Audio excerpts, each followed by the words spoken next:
on this radio station. Its programs and its website by the hosts, guests, and call-in listeners or chatters are solely the opinions of the original source who expressed them. They do not necessarily represent the opinions of Revolution Radio and freedomslips.com, its staff, or affiliates. You're listening to Revolution Radio, freedomslips.com, 100% listener-supported radio, and now we return you to your host.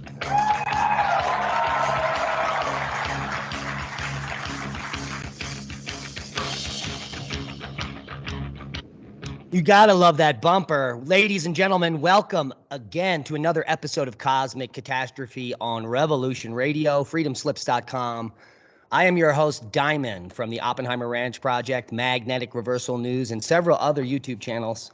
And today we are going to dive back into the topic of cosmic catastrophe, focusing once again on the period in antiquity that we know as the Younger Dryas.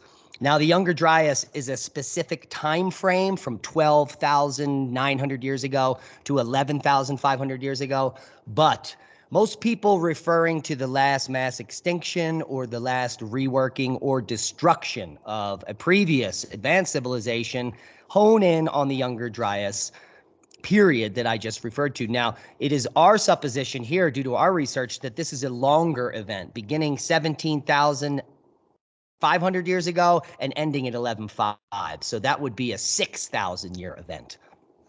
Now, specifically, towards the end of the event, somewhere between 12,009 and 11,500, Atlantis was destroyed. Yes, we're talking about Atlantis. In today's show, we are going to describe the destruction of Atlantis, massive mega tsunamis in the Atlantic, the washover of those tsunamis over Africa, and the exposure of the recat structure, and maybe even some of the scientific evidence to support all of these ideas. So with that, welcome to the show. Leah couldn't make it, unfortunately, but she will be joining us next week to discuss the paper on Göbekli Tepe as an astronomical observatory. So let's just jump right into it. Now, the land of Atlantis was once known as the blessed land of the sea god. Long before our time, a noble race lived peacefully along the edge of the great ocean in a fertile place they called the blessed land of the sea god. The sun bestowed upon the people extraordinary fruits and grains, watered by crystal clear rivers, having descended from the benevolent god of the sea, who took a beautiful mortal woman as his bride. The blessed people were a handsome race, and like their father, they favored the abundant sea. Over many generations, however, the people became prideful and disdainful of their neighbors, who had not descended from the gods as they had. Determining to subjugate them, the blessed people went to war with other lands, sparing only those who bowed down to them and killing the rest. Looking down from the heavens, the ruler of the gods became alarmed at how evil and belligerent humans had become, whereas once they had been good. The ruler of the gods decided to punish them and cause them to change their ways. This was not the first time that the gods has chastised for its failings. It had happened many times before. Sometimes the gods shook loose bodies from space to cleanse the earth by fire. Sometimes they purified the land with huge floods. And sometimes the gods did both, with no warning. The gods turned loose their wrath on the blessed people, and within a single day and night, violent earthquakes shook the land, destroying homes and fields and decimating the terrified people, who cursed the gods for their misfortune. And then, with a final shudder of the earth, the great oceans rose to cover the entire land. In this case, an island, and it sank from view under the turbulent waves. Now only a small remnant of the blessed people survived, those who had lived in the high mountains, but the cataclysm shattered their lives along with the former land.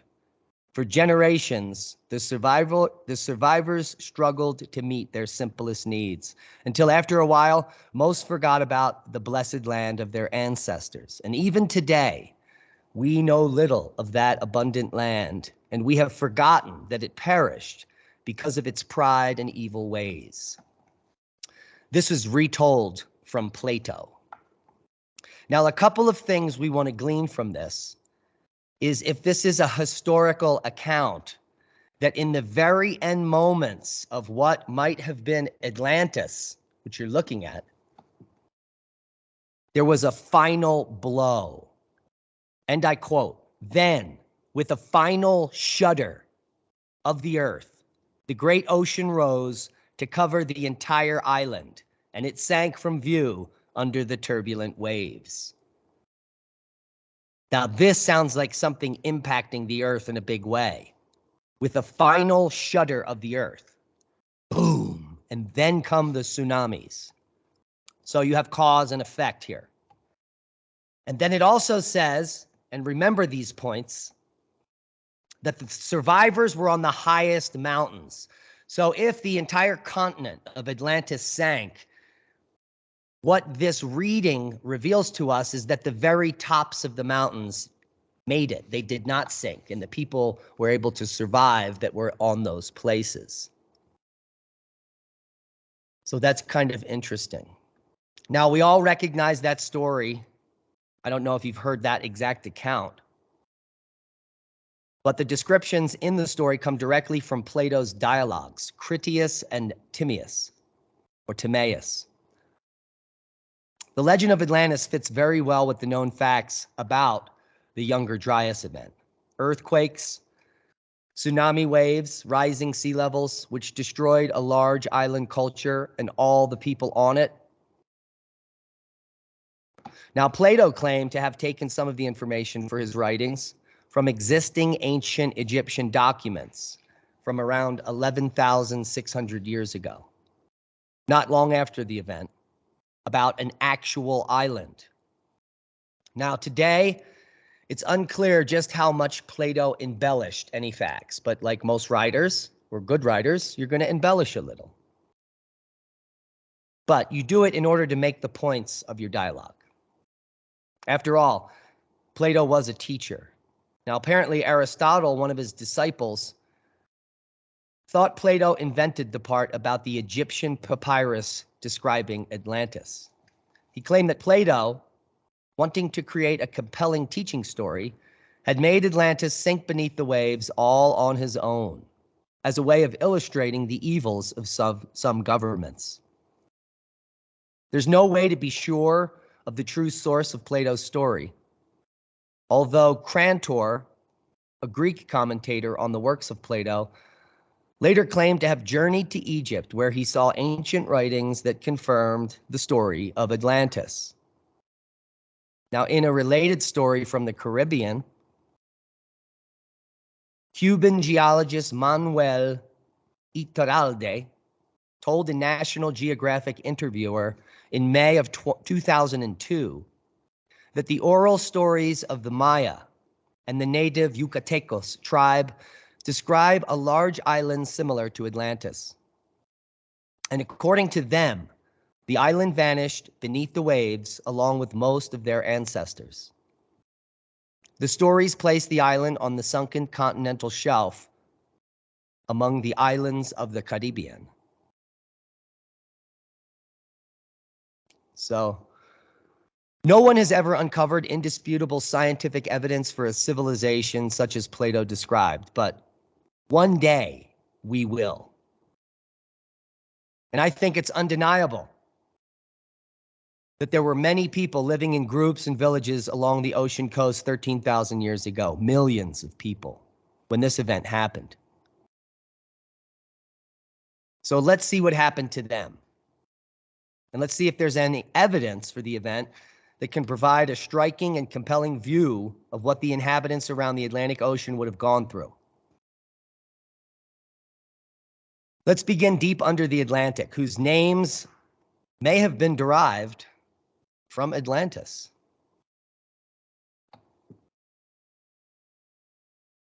As harrowing as it must have been to go through the bombardment of a giant exploding comet, that may have been tame compared to what came next. For years prior to the impacts, glacial rivers had been dumping tons of sediment onto the steep continental shelf.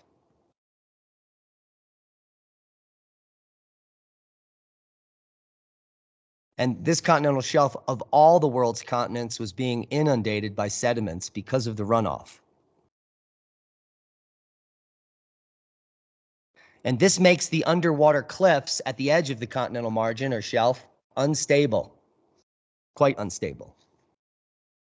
Then, when this giant comet explodes or fragments, hitting the ice sheet up the Laurentide ice sheet, and then the giant ice shards are creating the Carolina Bays and impacting the Atlantic itself, creating mega tsunamis.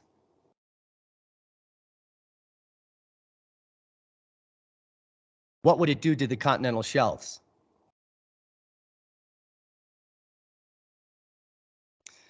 On impact with the ocean, the fast-moving icy chunks would have created immense steam explosions, much like submarine depth charges. That would have been disastrous for all fish nearby, but there would have been an even bigger problem. The massive shockwaves caused the cliffs to collapse on the continental shelf. These devastating underwater landslides, in geologic terms, we refer to them as turbidites or turbidity currents. But on a scale of the continental shelf, these landslides could produce mega tsunamis. The figure you're looking at here shows well-documented slides which stretch along the wall of the Atlantic shelf about 300 miles from Virginia to South Carolina. There were 3 major slides in this region. The Cape Fear slide, which is the biggest, along with the Cape Lookout and the Black Shell slides. It's difficult to date these slides accurately, but an attempt in 2004 reported radiocarbon tests indicate that the 2 largest happened 17 to 16,000 years ago.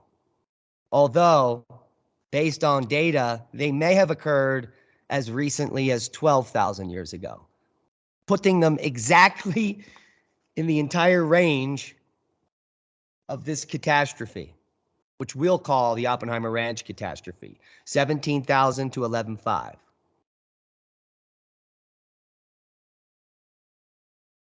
Pretty amazing.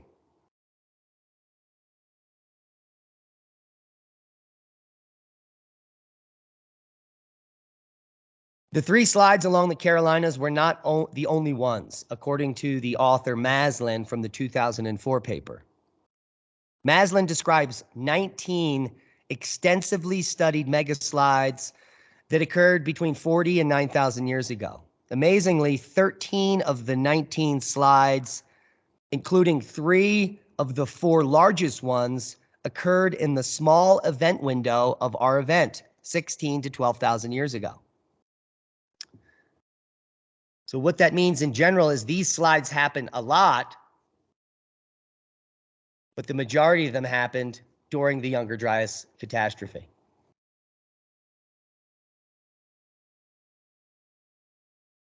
Three of the other 6 happened 34,000 years ago during the arrival of the hypervelocity particles that penetrated our mammoth tusks. Now that's a lot of verbiage. What that means is that the object, the final moments, the Younger Dryas impact moments, are the end event, and that the object that began the mayhem in our inner solar system was already wreaking havoc on Earth 34,000 years ago, and may very well have something to do with the Lechamp magnetic excursion and the extinction of the Neanderthals at 41,005, and that may have been the entry event. It could have been 50,000 years ago, when Meteor Crater or Barrington Crater in Arizona was formed, and the comet that may be responsible for that, which is called XTY, don't quote me on it, just re-entered our solar system and is now doing a close flyby for the first time in 50,000 years. It'd be interesting to see how that develops. Now, the greatest known slide during these times is the Storegga 1 slide off the coast of Norway, which researchers date to 35,000 years ago. And you can see here the volume goes off the chart.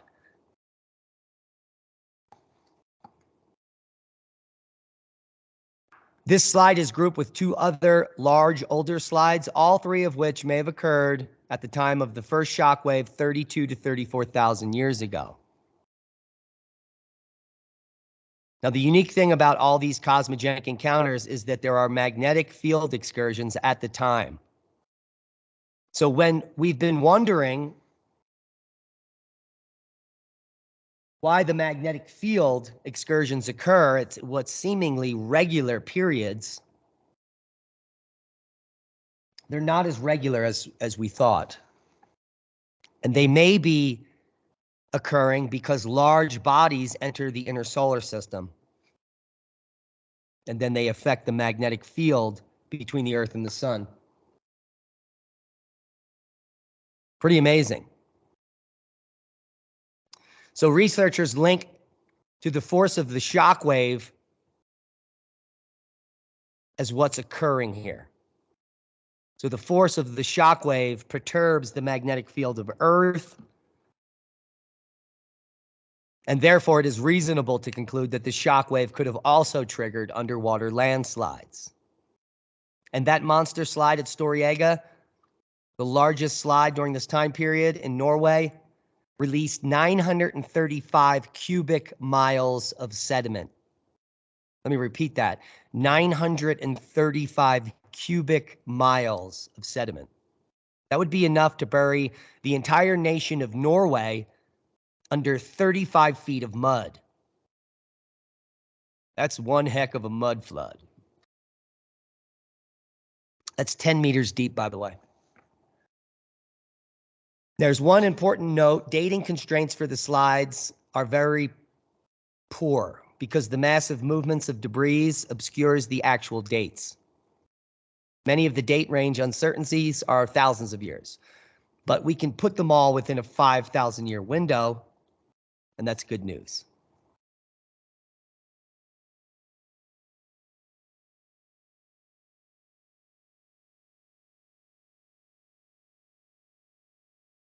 So we have shock waves around the Atlantic.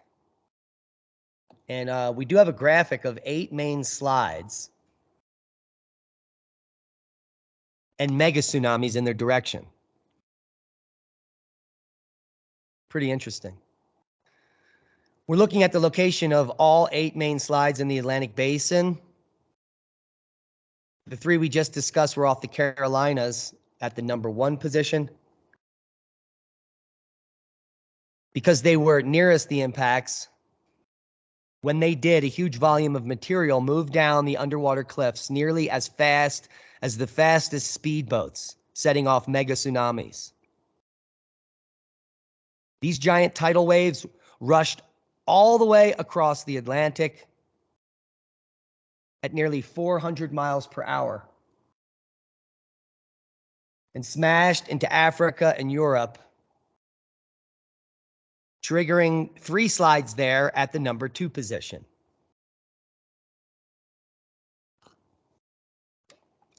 It's like cause and effect. The Atlantic is now ringing with mega tsunamis and mega landslides. Tsunamis caused by landslides cause more landslides, which cause more tsunamis. And this, anyone that was in Europe or Africa was in big trouble. And probably anywhere by the shore was washed away. And this probably eliminated a huge portion of the population instantly. Ward and Day, a 2001 paper, who studied one of the 8 main events, the Canary Island slide, found that it tore away a huge notch in the northwestern side of a volcanic island, sending debris cascading 40 miles out across the Atlantic seafloor.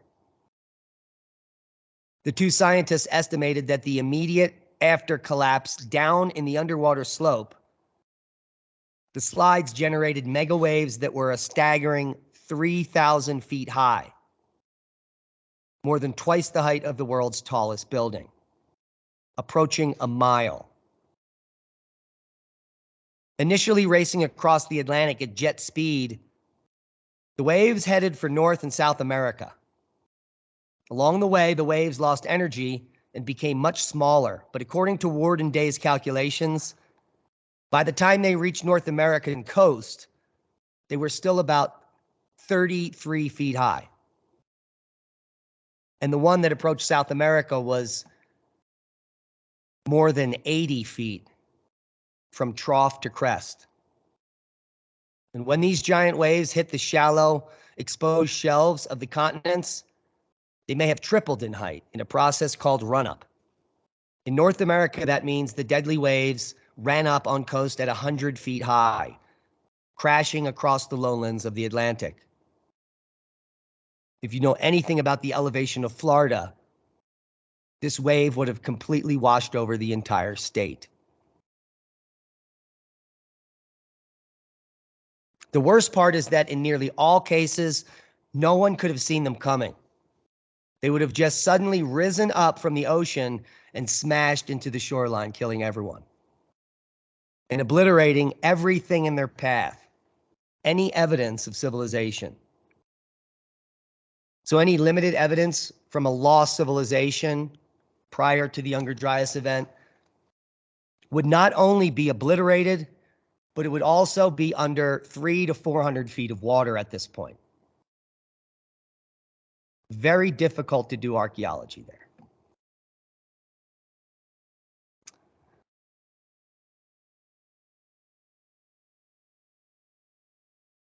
The worst was the last. According to Ward and Day's estimate of ocean heights, when the waves reached South America, they would have increased to about 240 feet or more, and then crash across the shallow lands along the continent. Giant waves like this may have traveled dozens or hundreds of miles inland over very shallow terrain. And they could certainly would have surged far up the bed of the Amazon, reaching far inland. These megawaves surging ashore in South America triggered the largest slides of all,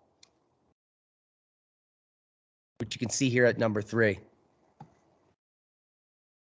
These slides dump mud and debris across more than 7,000 square miles of seafloor, an area greater than the state of Connecticut. And if we could spread all the sediment over South America, it would bury the entire continent with 8 inches of mud.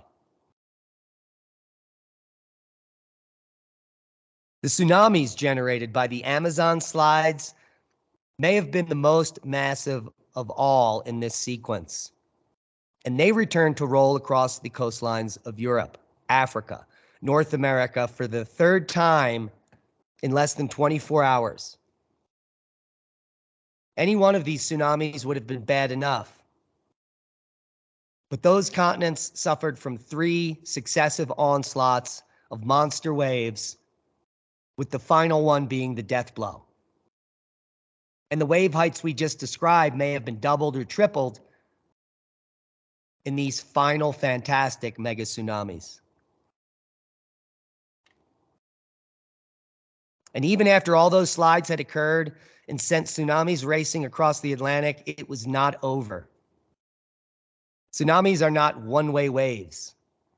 They bounce off shorelines and return again, with the slides triggering one another in a massive cascade.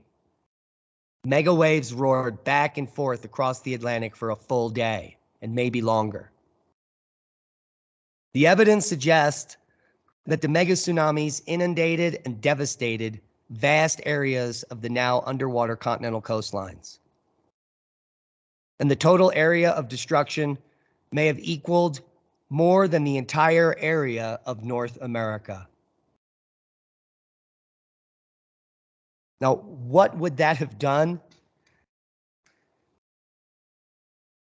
to an advanced ancient civilization? it would have literally brought it to its knees because it would have been erased in a period of days. And with that, stay tuned while we provide the evidence via Google Earth in the second half of the show.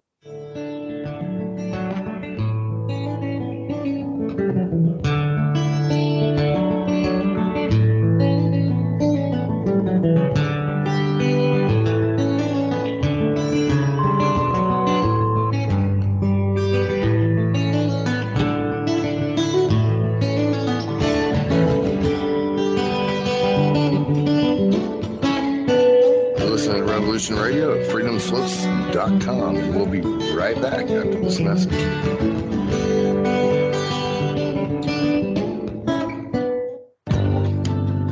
Who owns you? If you're not in control, then someone else is. Join me, Ivy West, for Voices on the Wind, Saturday. I discuss government, health, metaphysics, suppressed science, universal mysteries, little-known incredible facts, alternative energies, and even more than you can imagine. There was blood on the wire. Won't you join us on Revolution Radio Saturdays for Voices on the Wind with me, Ivy West. There are lives in the balance, people under fire, children at the cannons. Because if your head's in the sand, your tail is a target. Thank you for listening to Revolution Radio, freedomslips.com, the #1 listener-supported radio station on the internet. Please help support this station so this battle can continue forward. Revolution Radio!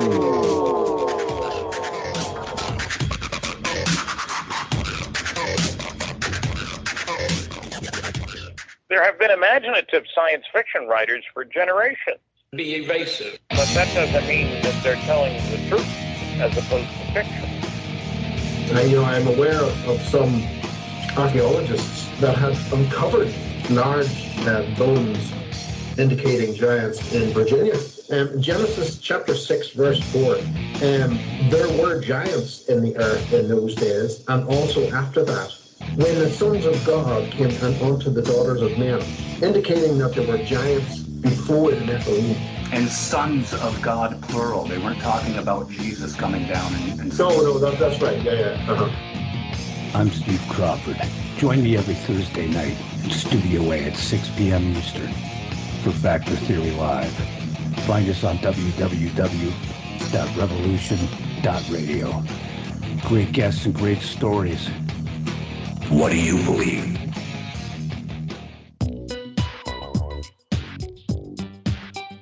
Join me on the Brian Rouge Show on Revolution Radio, Eastern Standard Time, every Tuesday night from 6 to 8. We talk about the four most vital things, in my view, affecting all of humanity. Number one is UFOs and aliens and their agenda for the advancement of humanity. Number two is the Jewish establishment's control over all aspects of human civilization. Number three, the truth about Adolf Hitler, how he was the opposite of what we've been told. Number four is advanced ancient global civilizations. Join me on the Brian Rouge Show, Tuesday nights from 6 to 8 on Studio B on Revolution Radio.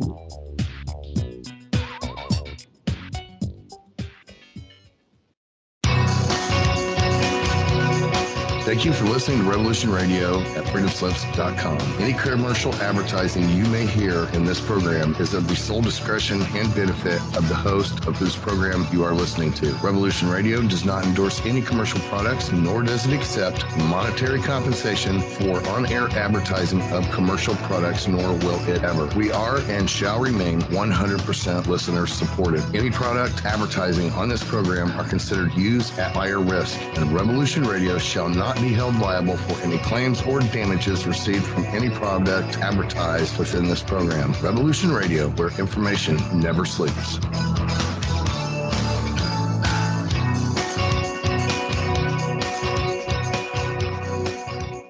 opinions expressed on this radio station, its programs, and its website by the hosts, guests, and call-in listeners or chatters are solely the opinions of the original source who expressed them. They do not necessarily represent the opinions of Revolution Radio and freedomslips.com, its staff, or affiliates. You're listening to Revolution Radio, freedomslips.com, 100% listener-supported radio, and now we return you to your host.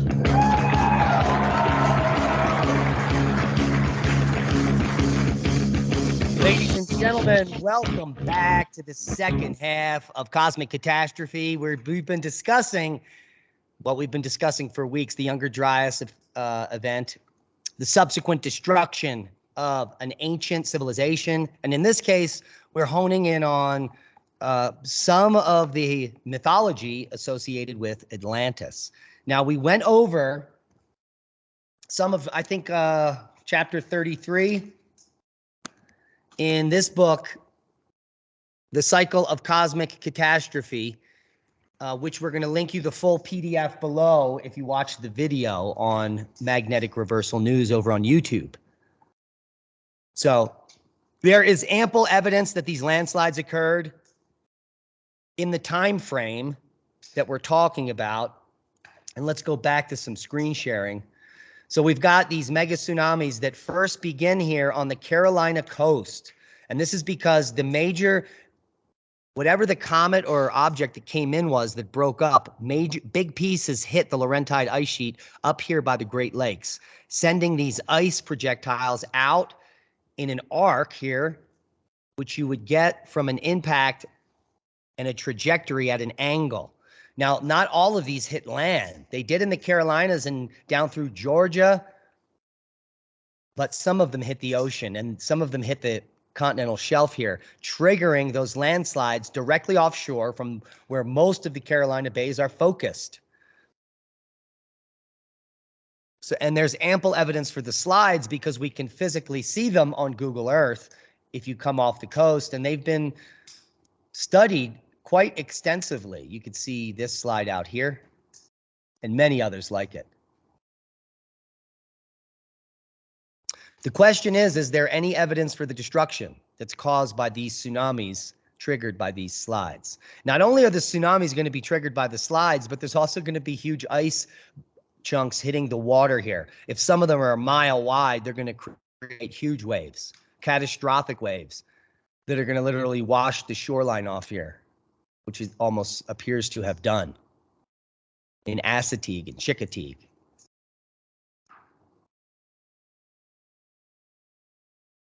Now, unlike the slides, tsunamis leave much less evidence and it's a little harder to pinpoint. There is obviously some physical evidence across the continents of wash up, and we'll get to that in just a moment.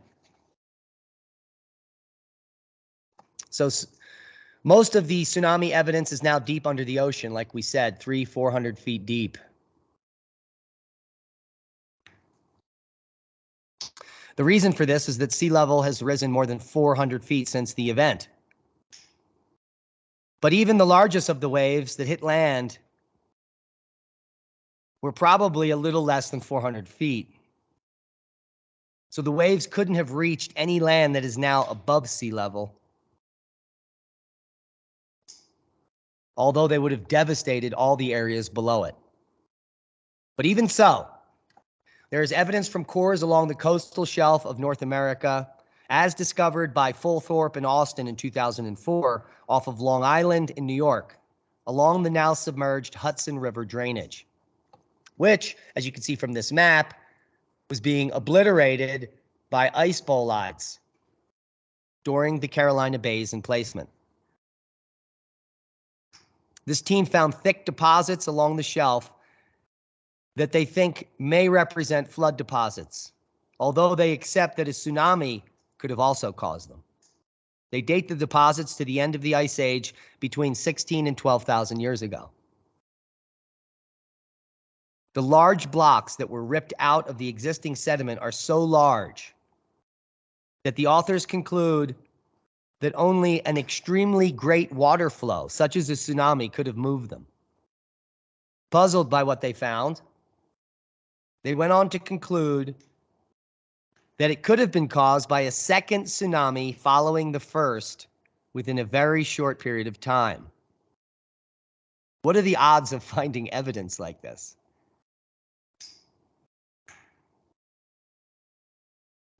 And the evidence was found without the knowledge of the hypothesis.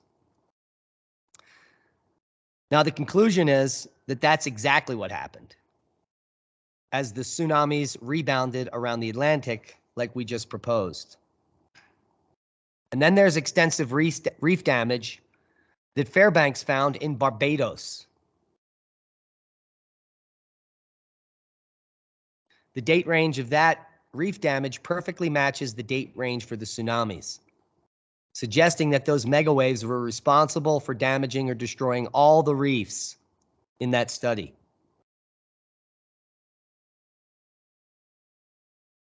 Now, there is one particularly unusual connection of these underwater slides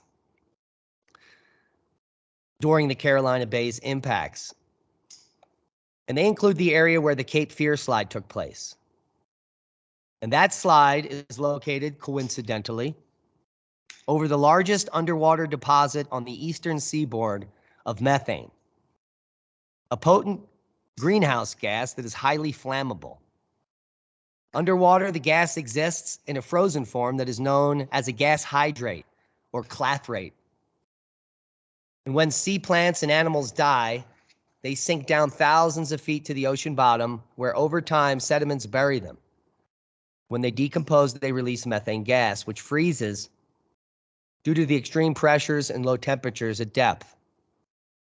Now, Jim Kennett and colleagues in a 2002 paper hypothesized that when the massive underwater slides, such as the Cape Fear slide, took place, they released millions of tons of methane from the hydrate into the ocean and into the air. If there had been a sudden release of methane, the gas escaping from the ocean might have caught fire and burned for months or years. Other scientists argue that it had minimal effect, but more studies are underway to find out whether there is a connection. And if there is, once again, there is a link to the event. Because we do have black mats in the burning of forests.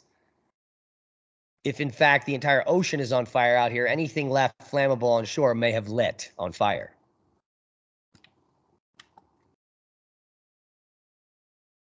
And a bunch of other things may have happened at this time.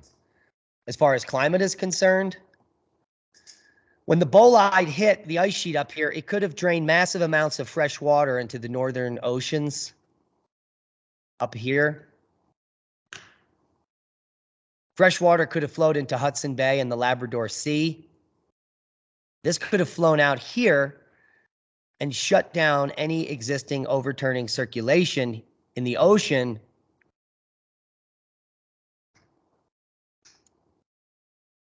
causing a mini ice age, perhaps, which lasted, let's say, 1,500 years. Pretty interesting. If such mega tsunamis had occurred, they would have wrung the planet, obviously. Tsunamis going back and forth, back and forth. And if Atlantis existed, it would be this entire high plateau at the triple junction here in the middle of the Atlantic, because it corresponds exactly to Plato's account, where you come through the Pillars of Hercules and you encounter an island chain, and you go through the island chain to the continent of Atlantis, which would have consisted of all of this plateau above the ocean. And just like the account, the only people in the highest places lived, and there are still a few mountain peaks sticking out of the ocean there, which we now call the Azores. And at this scale, you can clearly see this high plateau, which would have been all above the ocean, and can probably contain all of these islands as well. And if you're looking for a circular feature for Atlantis, it may very well be this circular feature here, which would have been a type of port you could have pulled into, and there would have been an inland sea here if this was above sea level, this entire circular ring. So this very well may be the city of Atlantis. But that's for another show. The point is that if mega tsunamis are bouncing back and forth here for days, this continent would have been destroyed. It's right in the middle of the mayhem, literally. So that's quite interesting. Now, if such mega tsunamis had occurred, there would have been eyewitnesses. Not that many, because most eyewitnesses would have been dead. But a few of the people up here on the high points, wow, what a story to tell. Because according to Timaeus and Critias, some of them made it. Now, one such eyewitness comes from the Yurok tribe, which lived in the Pacific coast, suggesting that the tsunamis were not limited to the Atlantic, but occurred in the Pacific as well. The story is a highly accurate, non-allegorical description of an impact into the ocean, which claims simply that the sky fell and that mountain-high waves roared across the lands, and that many people drowned. And I'll read the account here retold from Bell. One day the sky fell. It crashed into the ocean, causing huge breakers that flooded inland far across the land. And it happened so suddenly that it caught the people by surprise. Only 2 couples looked up in time to see the giant waves coming. Just as the first wave hit, they jumped into a tree bark boat and lifted high up into the air on the raging crest. They thought that the swirling waters would surely pull them under, but they held on for their lives and rode out the surging waves. At last, they landed on a mountaintop, but almost everyone else in the world drowned. These 2 couples ventured out after the world dried out, and their children became the Yurok tribe.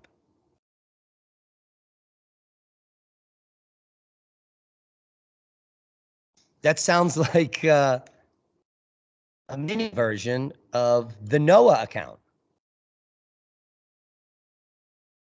So what is the evidence we've talked about? Well, we've talked about evidence that the 12,900-year-old impacts set off a chain reaction of events that most likely, A, triggered a cascade of underwater slides off the coast of the Americas, Africa, and Europe, may have exposed clathrate deposits that released huge amounts of methane and lit on fire in the entire eastern coast here, may have burned for days, halted or rerouted the massive ocean conveyor in the Atlantic Ocean, and then flooded the ocean with cold, fresh water. All of which produced a return to Ice Age climatic conditions for 1,500 years. Sunk the continent of Atlantis, because may have very well happened at the same time as the mid-ocean ridge might have become very active due to the massive impacts on Earth. If you recall and have watched other shows about the Younger Dryas impact and the formation of Carolina Bays, when the object or objects hit up here on the Laurentide ice sheet, which could have been 4 or 5 miles thick where it impacted, millions of giant ice bolides or ice projectiles rain down in this ring of projectiles, causing the Earth to shudder for a period of hours with magnitude 9 or greater earthquakes, causing liquefaction. So anything on the surface where it's unconsolidated sediments would sink into the ground, including large mammals. megafauna. And almost anything that was within this ring here would have been obliterated, literally, pummeled into pulp, or instantly buried. In one case up in New York, a mammoth was buried in mud, still standing when they excavated it in this last century. So you're just standing there eating, and all of a sudden you're covered in 10 feet of mud. That's a good way to go.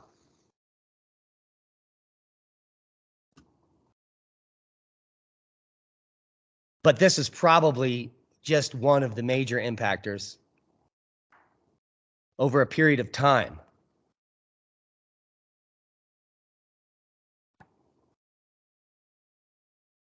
And because of the seismic activity on Earth, the mid-ocean ridge might have become very active and started spreading, which would have led to this plateau dropping down rapidly into the abyss. Because this is, the mid-ocean ridge is in most places very deep, almost approaching a mile deep, thousands of feet in the ocean. In very few places there are islands like Iceland. So picture Iceland was once here, but because of major activity on the triple junction and maybe the spread, the expansion of the Earth at this time, you would have had this entire continent sinking at the same time it was being obliterated by tsunamis. Could have been a 1-2 punch. But then we have the evidence of secondary landslide and tsunami here. So the first blast is coming over here, 1, 2, 3, multiple tsunamis. And if you look at Africa anywhere, there is evidence of major water flowing on the surface. There are these linear features which show flowing water.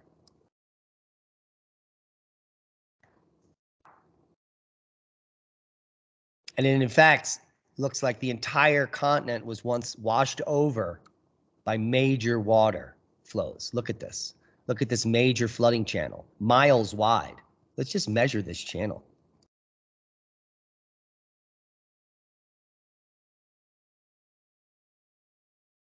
$150,000 feet. It's like 30 miles wide. And that's just one channel. These are all water features. And the unique thing is, helps explain the Eye of the Sahara and its exposure. This is a big water feature. This is a channel that when the tsunami came in and washed out several times, there would have been a massive waterfall right over here in the head wall, clearing out and exposing this 92 million year old geologic feature, which is a lava uplift dome.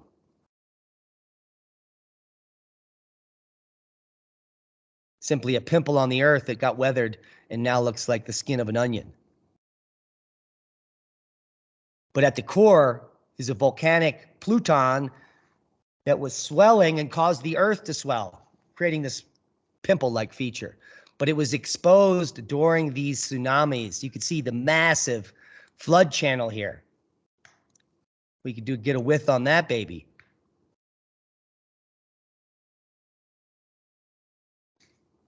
It's like 15 miles wide. This is a big waterfall, 10-mile wide waterfall. Can you imagine a 10-mile wide Niagara? That's what this head wall would have looked like. While water's flowing on the surface too, there's a huge outwash into this huge gully, exposing the recap structure. And then obviously flowing rapidly, you can see the channel, we're following it all the way out to the ocean here. So waves come in and then they wash out, in and out, in and out. And then you get this big erosional gully exposing the recap.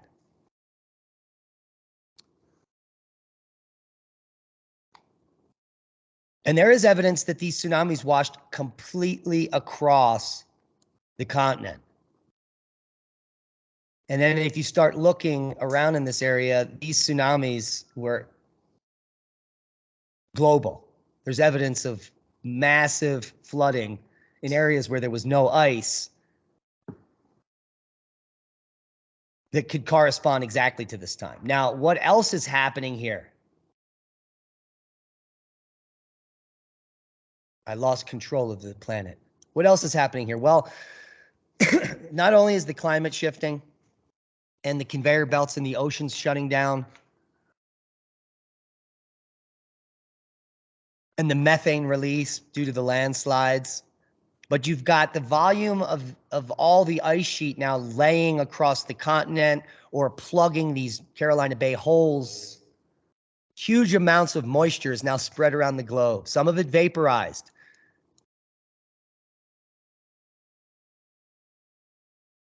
And the amount of water that is now in the atmosphere would literally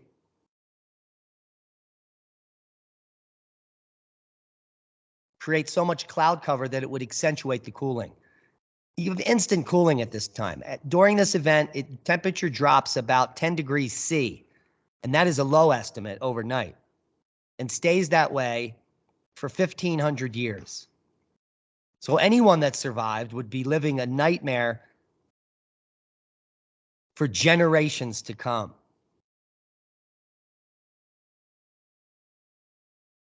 And the aftermath. Can you imagine the psychological effects of the survivors if they were to walk into these zones of destruction?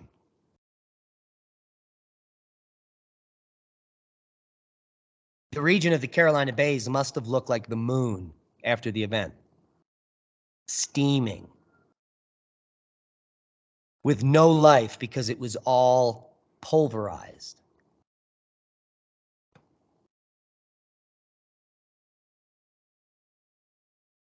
The evidence of a cosmogenic event happening at this time is 100% accepted fact based on the overwhelming evidence. Nanodiamonds, cosmogenic spikes in beryllium and other rare elements, a spike in helium-3, only explained by external cosmogenic forces that began tens of thousands of years before this final blow. Or is it the final blow? Could it be that every 6,000 years we enter the debris field? And luckily, the last time, the Noah's flood, Burkle crater, there were much fewer objects coming in. And so now we're on the next peak time, 6,000 years after that. Maybe all the objects have been depleted, maybe not. But in the next episode, Leah and I are going to cover a recent paper on the archaeoastronomy of Göbekli Tepe, which suggests that during this time period, from 12,900 years ago to 11,500, the younger Dryas period, when we were back in the Ice Age, because of this event that created the Carolina Bays, that humanity was still going strong. And those survivors were building those temples at Göbekli Tepe. There are hundreds of them. The one they studied, the main one we know about in Pillar 43 with the vulture stone, may very well correspond to this exact date, 12,900 years ago. And that after this event, they kept watching because they were monitoring the cometary debris. Now, my question is why? What would they do if another piece was coming in? Would they go underground? Would they get to high ground? Göbekli Tepe was built on the highest rampart in the area of Turkey. It seems all of the Potbelly Hills were where the temples went because they learned a very important lesson. If you build a temple by the sea, it might not be there in the morning.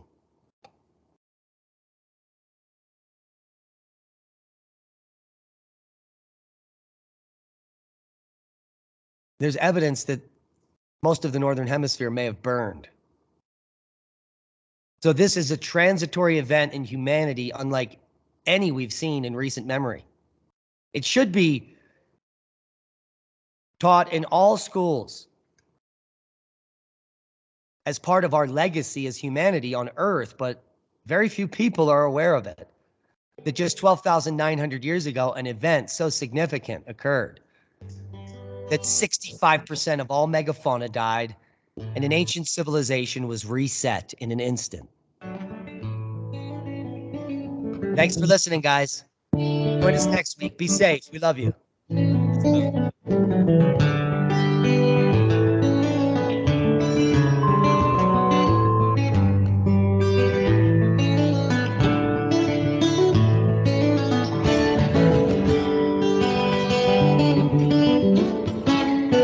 Listen to Revolution Radio at freedomslips.com, and we'll be right back after this message.